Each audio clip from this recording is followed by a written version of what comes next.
นี้มันห้านเอที่เปิดใหม่อยู่บ้านละแสนบ่นี่นะ แม่นเลยนี่แม่นหานั่นที่ละเศษเปิดมือหั่นน่ะจะได้หรือบ่มีตำมี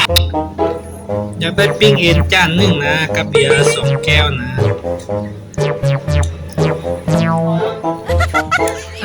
ได้ละบ่นั่งท่าอยู่หั่นบึ้นนึงเน้อปิ้งกินร้อนๆแล้วจะเอาไปเถอะนั่งท่าอยู่หั่นแหละบึ้นเดียวก็จะเอาได้ เอามาเสิร์ฟให้เนอแล้วชินไปนั่งโต๊ะนี่ค่ะ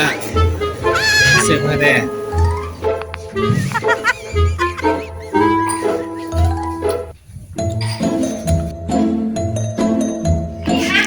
ปิ้งนี่เป็นตาแซ่บเนาะเอาปิ้งมาห่อแล้วเด้อพร้อมเสิร์ฟ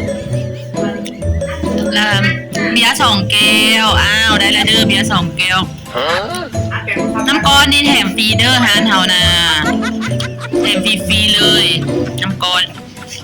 เอาเงินจะกี่โอ้เปิดไวเนาะพ่อค้านี่กินจนเกลี้ยงเลยแซ่บเองละ